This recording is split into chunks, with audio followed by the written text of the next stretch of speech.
Hola, mi nombre es Jorge Méndez, estoy a cargo de la parte de las clases teóricas correspondiente a la materia de ética y deontología profesional, donde vamos a repasar y en algunos casos profundizar algunos de los conceptos que están incluidos en la lectura del SAM.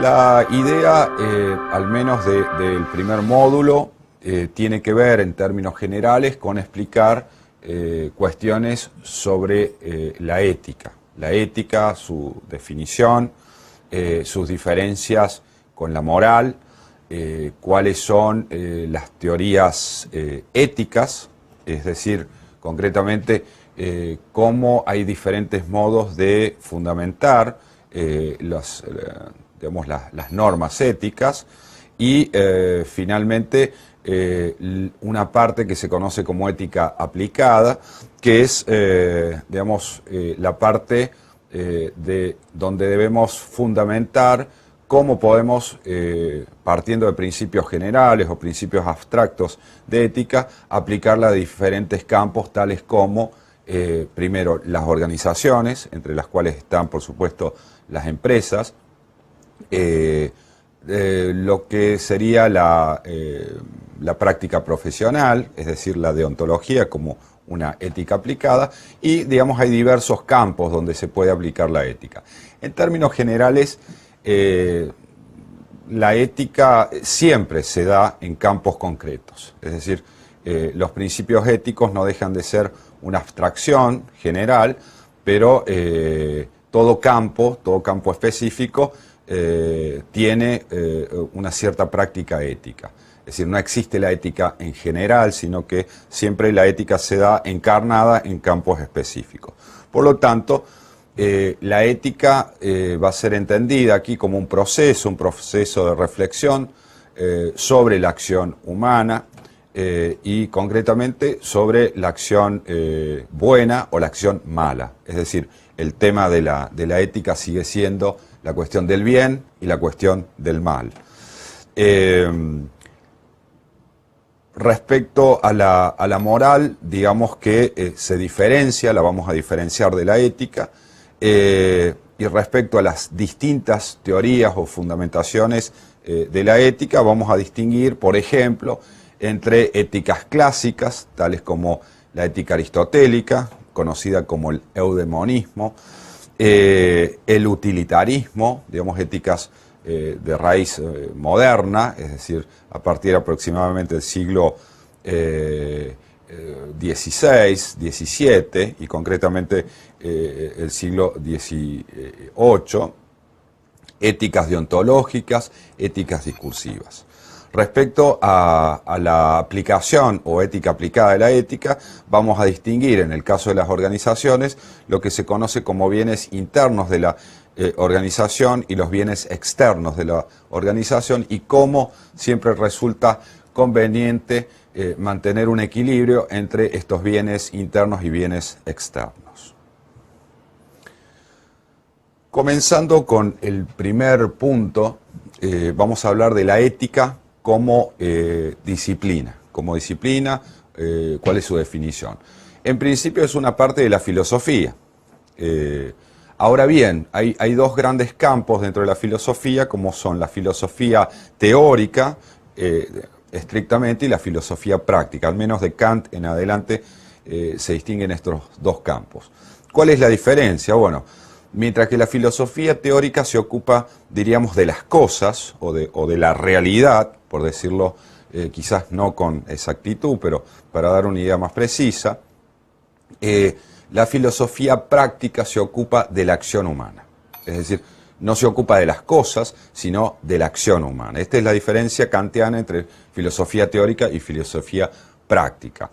Por lo tanto, nuestro objeto de reflexión, o la ética, es una reflexión sobre la acción o la conducta humana. Esta es una primera definición importante. La ética como proceso de reflexión aplicada a la acción humana implica que la acción humana se basa en valores, y estos valores son estudiados por una subdisciplina que se llama axiología. Axiología es precisamente una teoría de los valores. En el caso específico de la ética, el valor en el cual se basa la ética es en la justicia como valor, pero fundamentalmente en lo que es el bien y el mal, la acción buena, virtuosa, correcta, y la acción incorrecta o mala. ¿Cuál es la relación y la diferenciación entre la ética y la moral? Digamos, habitualmente se usan los términos indistintamente, es decir, es prácticamente un sinónimo, podemos hablar de ética o de moral. De hecho, las raíces etimológicas, es decir, las palabras de las cuales derivan, son diferentes. En el caso de ética deriva del griego, que es ethos. Ethos es una especie de modo de ser, ¿no? Es decir, y en el caso de moral deriva del latín, que el término mores, que se refiere a las costumbres, a los usos y las costumbres. Uno podría pensar en las buenas costumbres y en las malas costumbres. Por lo tanto, ethos y mores se refieren en general a ciertos modos de ser en el mundo, a ciertos modos de estar en el mundo, y particularmente modos que se consideran correctos o buenos. ¿Cuál es la diferencia entonces? Bueno, acá tenemos que distinguir entre dos planos. Es decir, en primer lugar, las morales, podemos hablar en plural de las morales, en el sentido que hay distintas formas de vida, es decir, no es lo mismo la moral de una comunidad, como puede ser un país nórdico europeo, que la moral de un país, digamos, ubicado en el Extremo Oriente o en una comunidad hindú o china. Es decir, cada comunidad tiene su estilo, su modo de vida y por lo tanto su propia concepción del bien. Esto tiene que ver con algunas corrientes que se denominan comunitaristas.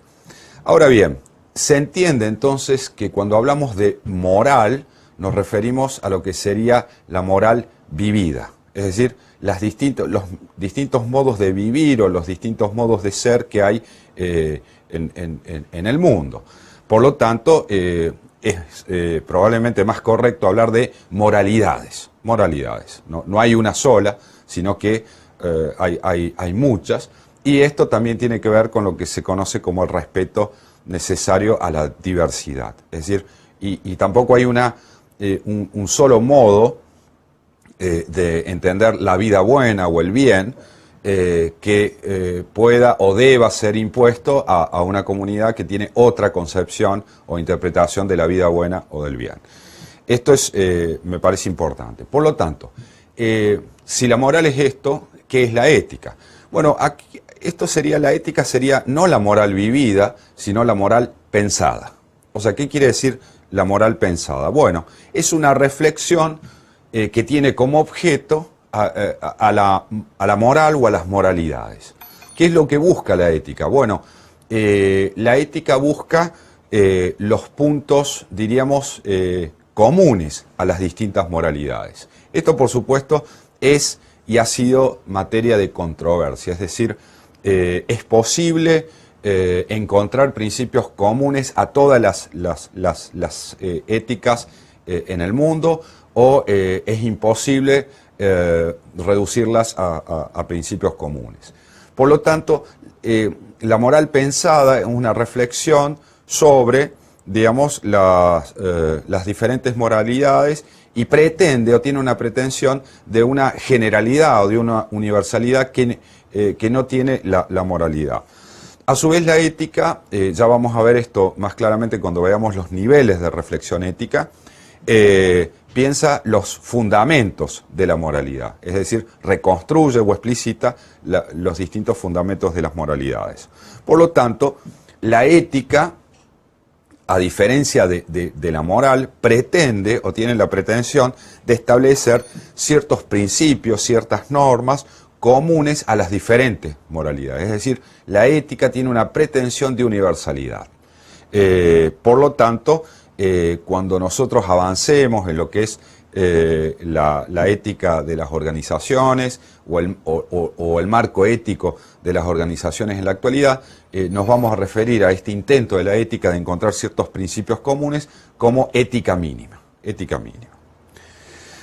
Respecto a los niveles de reflexión ética, distinguimos lo que es la moral, que es el nivel, digamos, de la moral vivida. Un segundo nivel, que es la ética, ahora sí entendida como una reflexión sobre la moral. Un tercer nivel, que es lo que se conoce como ética normativa, que es donde aparecen todas las teorías éticas que pretenden fundamentar precisamente la moralidad, que esto, cuando hablemos de consecuencialismo, de hedonismo, eudaimonía, digamos, ahí vamos a ver lo que es la ética normativa, es decir, la parte de fundamentación de principios de teoría. Hay un cuarto nivel que se refiere a la metaética. Es una reflexión específicamente sobre, por ejemplo, el lenguaje de las éticas o el significado de los términos éticos. Entonces, es una reflexión que toma las teorías, digamos, es más abstracta la metaética. Tiene como objeto no la moralidad, sino el discurso de la ética, y es una reflexión en torno al significado de los términos éticos. Finalmente, tenemos el campo de la ética aplicada, que, como había dicho, en nuestro caso la vamos a aplicar, vamos a fundamentar la aplicación de estos principios de orden general al plano de las organizaciones y al plano de la ética profesional. Finalmente, respecto a la acción moral, tenemos lo que se llama una estructura. La acción implica o supone una voluntad o volición, una deliberación, es decir, cuando reflexionamos sobre los medios mejores para obtener, digamos, lo que quiere la voluntad. La voluntad se refiere a ciertos deseos, a ciertas creencias. Tenemos en tercer lugar los resultados de esa acción y finalmente una valoración de esos resultados. Esto sería lo que se conoce como estructura de la acción ética o de la acción moral. La volición específicamente se refiere a los fines, es decir, es la finalidad de la acción. Sabemos que la acción humana es teleológica, es decir, en el sentido que pretende obtener fines. También hace referencia a la volición a los motivos de la acción. Es lo que se conoce como el polo intencional de la acción humana, y los motivos se refieren a las razones por las que se quiere el fin. Es decir, yo quiero obtener un fin y la motivación es lo que fundamenta por qué quiero ese fin. En segundo lugar, la deliberación tiene que ver con lo que se conoce como racionalidad. Concretamente es la valoración primero del fin, si el fin es bueno o malo, que esto sería racionalidad con arreglo a fines, tal como la llama Max Weber, es decir, ser capaz de valorar la corrección o incorrección de la finalidad, o bien el otro plano, que es valorar si los medios son adecuados para obtener ese fin, que es un segundo plano y que se refiere a lo que se conoce como racionalidad con arreglo a los medios o racionalidad instrumental. ¿Sí? Esos son los dos planos de la deliberación. Pensamos si los fines son correctos y en segundo plano pensamos si los medios son los adecuados. ¿Cuál es un poco la crítica, al menos de la Escuela de Frankfurt en adelante, o de Max Weber en adelante, que se va a hacer a la racionalidad ética vigente? Bueno, precisamente que se ha convertido en una racionalidad de los fines o meramente instrumental y ha olvidado la racionalidad de los fines. Es decir, se ocupa de calcular los medios más adecuados para el fin, pero no cuestiona la validez de los fines. Finalmente, los resultados de la acción son primero los queridos, que se llaman resultados intencionados, pero acá aparecen lo que se conocen como resultados no intencionales. Es decir, por ejemplo, nosotros podemos generar una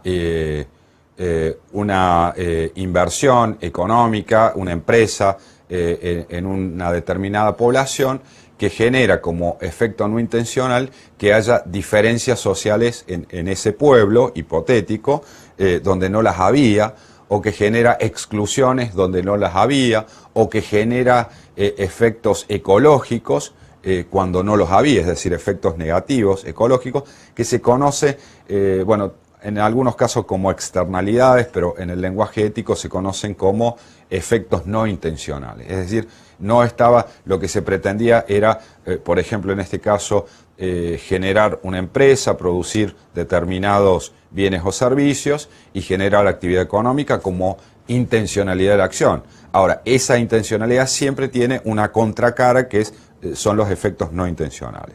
Finalmente, está la valoración, digamos, de esos resultados, que básicamente, según las distintas teorías éticas, pueden ser medidos en términos de mayor o menor felicidad, mayor o menor utilidad, o bien si son acordes con los principios de la ética o generan una contradicción ética, según las teorías o las corrientes, enfoques con las cuales o de los cuales se obtengan los criterios para medir o valorar estos resultados.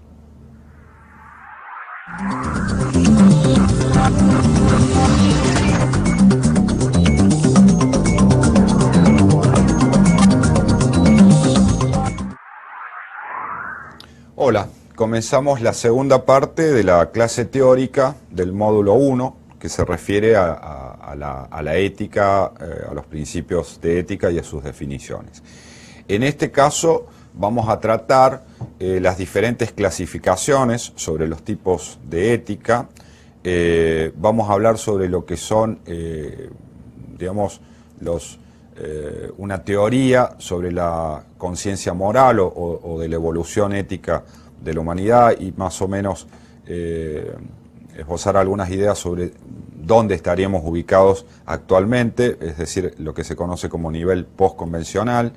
Y finalmente vamos a revisar las corrientes de fundamentación de la ética, haciendo un repaso por las más importantes y definiendo, digamos, cuál es la que nosotros estamos utilizando. En primer lugar, respecto a las diferentes clasificaciones de los tipos de ética, bueno, hay varias clasificaciones. Las éticas se distinguen entre normativas y descriptivas, naturalistas o no naturalistas, cognitivistas o no cognitivistas, materiales o formales, procedimentales o sustanciales, de móviles o de fines. ¿Qué significa esto? Bueno, digamos, para algunas corrientes existen éticas descriptivas, puramente descriptivas, y para otras corrientes no pueden haber éticas puramente descriptivas. ¿Qué quiere decir o qué problema hay detrás de esta clasificación? Bueno, en principio, la ética no se refiere a lo que es, digamos, a lo dado, sino a lo que debe ser. Por lo tanto, es difícil aceptar una idea descriptivista de la ética, porque la ética no se refiere o no se limita solamente a describir lo que hay, lo que sucede, es decir, sino que se refiere a lo que debe ser, lo que es correcto, lo que es incorrecto. Concretamente, nadie puede negar que existen, por ejemplo, robos en la sociedad, es decir, eso es lo que hay, o que existen homicidios, o que existe, digamos, una serie de cuestiones negativas. Entonces una ética descriptiva debería limitarse simplemente a describir eso, sin valorarlo, cuando en realidad sí se lo valora como correcto, un correcto como bueno o malo. Es decir, esto es lo que se conoce como falacia naturalista, ¿no? Es decir, del hecho que algo sea, no se deduce que algo deba ser. Del hecho que existan robos en la sociedad o que existan pobres en la sociedad, no se deduce que necesariamente deban existir pobres. Este es importante, una distinción importante cuando distinguimos el plano del deber o el plano normativo del plano fáctico o de lo que es. Es decir, que haya pobres no significa que deba haberlos necesariamente. Eso se conoce como falacia naturalista. Bueno, respecto a las otras clasificaciones, breves comentarios, naturalistas, no naturalistas. Bueno, básicamente son los que creen, algunas éticas sí creen que existen principios que son de derecho natural, es decir, hay leyes naturales, y otras que creen que no existe ningún principio natural. Es decir, por ejemplo, uno puede creer en una línea de éticas más tradicionales, digamos que la dignidad humana es un principio natural en el sentido que es parte del ser. Es decir, por lo tanto, aquellos que no creen o que sostienen que eso se trataría de una falacia naturalista, es decir, confundir el plano del ser con el plano del deber, entienden que no existe el derecho natural, no hay nada natural, sino que todo, en definitiva, refleja una valoración en última instancia de la razón o de la moralidad humana, pero que no existe. Esta es la discusión entre el iusnaturalismo, digamos, y las líneas más o bien positivistas o más racionalistas. Respecto al cognitivismo o no cognitivismo, bueno, hay una discusión respecto a si es posible conocer los principios éticos o si no pueden ser conocidos. Finalmente, materiales y formales.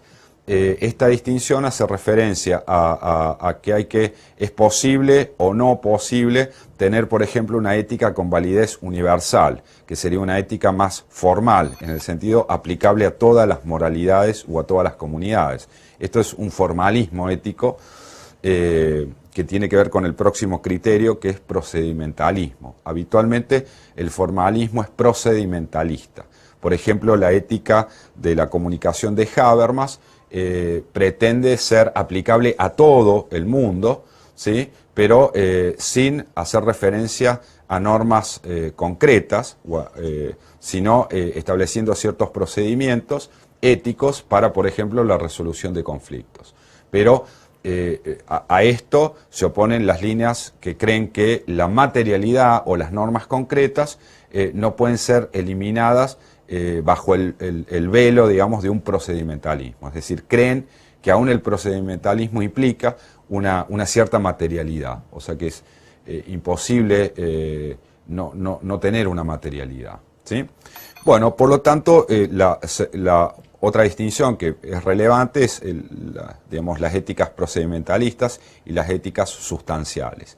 Bueno, como decía, las éticas procedimentalistas son fuertemente formales, con pretensiones de universalidad, mientras que las éticas sustanciales también tienen una pretensión de universalidad, pero se refieren no a normas de procedimiento, insisto en esta norma, por ejemplo, cómo llegar a consensos o acuerdos. Simplemente la ética prescribiría normas procedimentales para obtener consenso sin pronunciarse sobre la materia o el tema específico, o las éticas sustanciales no se limitan a los procedimientos, sino que indican normas concretas que pretenden que son universales. Por ejemplo, la norma de digamos, no matar a otro, ¿sí? Sería una norma concreta que para las éticas sustanciales es universal, o sea, válida para todos. En segundo lugar, dijimos que íbamos a hablar de la conciencia moral, es decir, de los niveles digamos, de evolución ética que se pueden distinguir. La teoría se llama la teoría de la conciencia moral, es de Colbert, también utilizada por Jean Piaget, y distingue tres niveles en la evolución ética, digamos, de la humanidad. Un nivel preconvencional, un nivel convencional y un nivel postconvencional. El nivel preconvencional se refiere a un estadio de la humanidad donde percibe que todas las normas éticas, pero también jurídicas, que en ese caso sería diferente a las normas éticas, percibe que todas las normas éticas son externas al yo, o sea, no están internalizadas, ¿sí? Este sería como un primer estadio. El nivel convencional supone ya un momento en donde el yo, digamos, se identifica con las normas de una sociedad, es decir, no distingue entre el yo y las normas de la sociedad. Es una sociedad, diríamos, con una fuerte internalización de las normas en sus miembros. Y finalmente, un nivel postconvencional donde ya el yo distingue o diferencia el yo de las normas o de la sociedad. Entonces, el yo diferencia distintos roles sociales y es capaz de definir por sí mismo ciertos valores según ciertos principios, digamos, autoelegidos de justicia. Es decir, el nivel postconvencional supone que uno ha superado la etapa de la identificación del yo con la sociedad. Entonces, el estadio actual, según Kohlberg y Piaget, sería un nivel postconvencional. Nosotros no tenemos una identificación total. Acá, detrás de esta discusión, por supuesto, están las experiencias, algunas experiencias concretas, para que se ubiquen.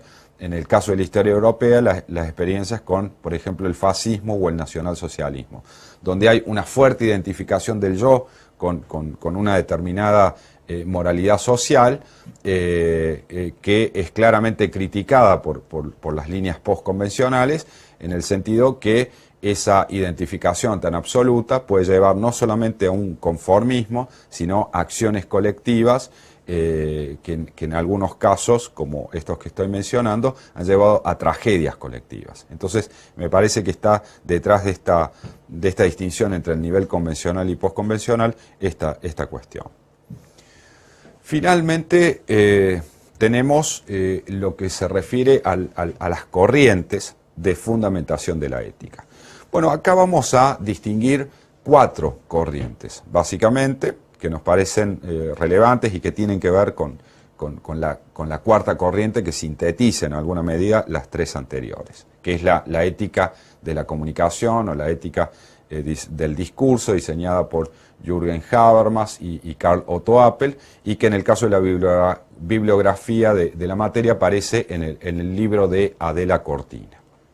Bueno, en primer lugar, la ética aristotélica o el eudemonismo.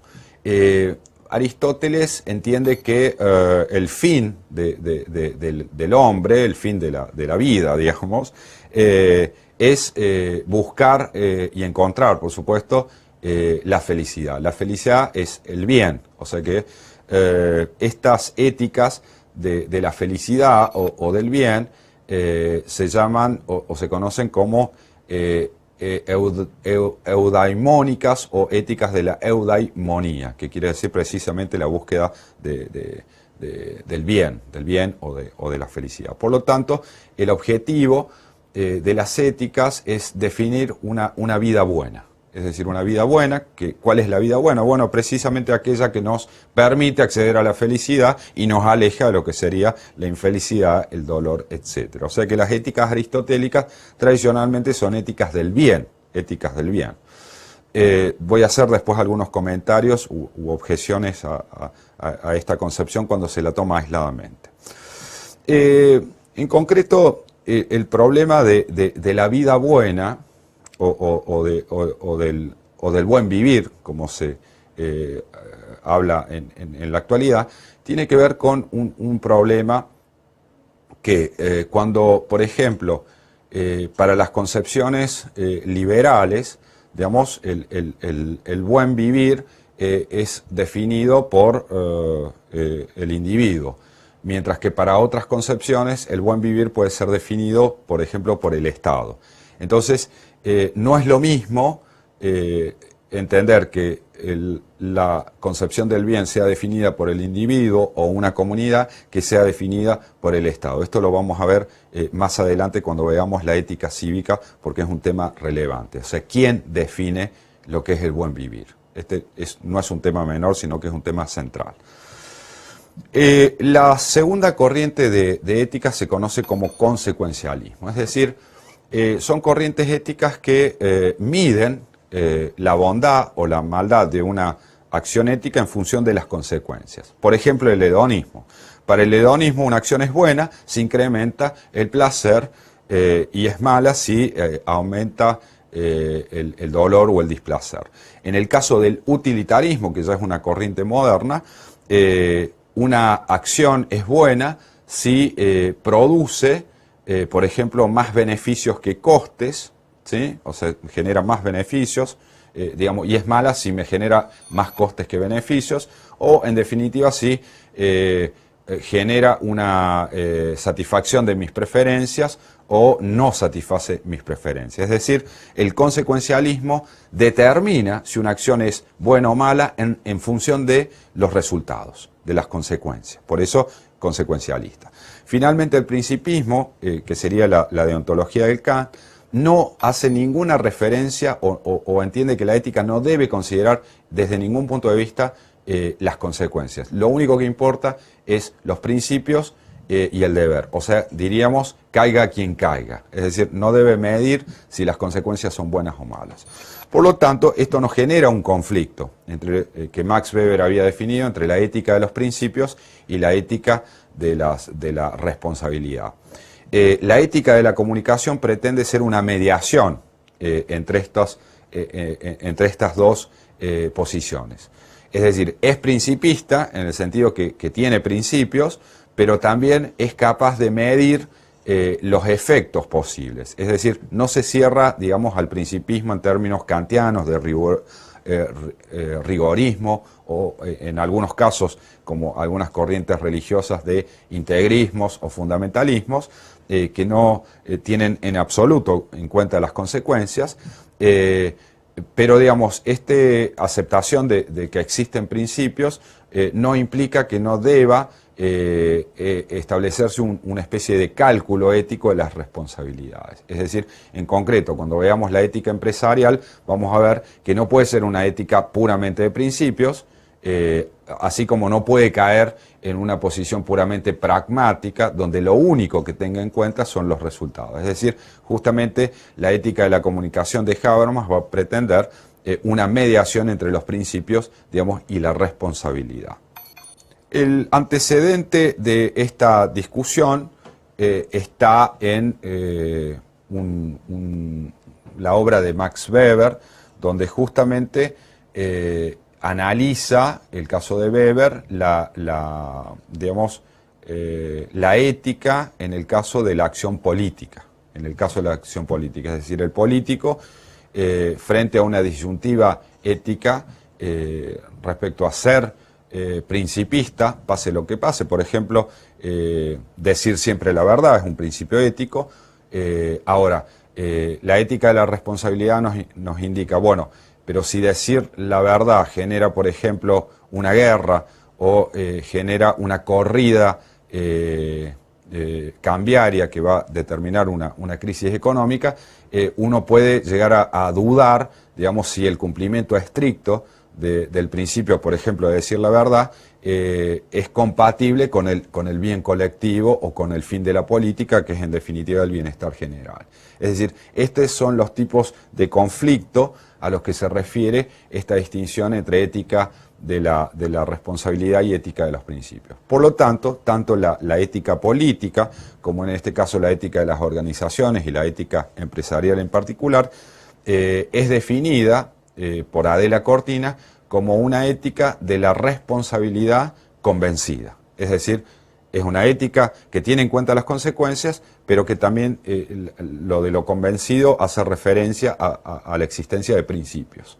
Allí, en la mediación entre ambos, está la clave de la acción moral.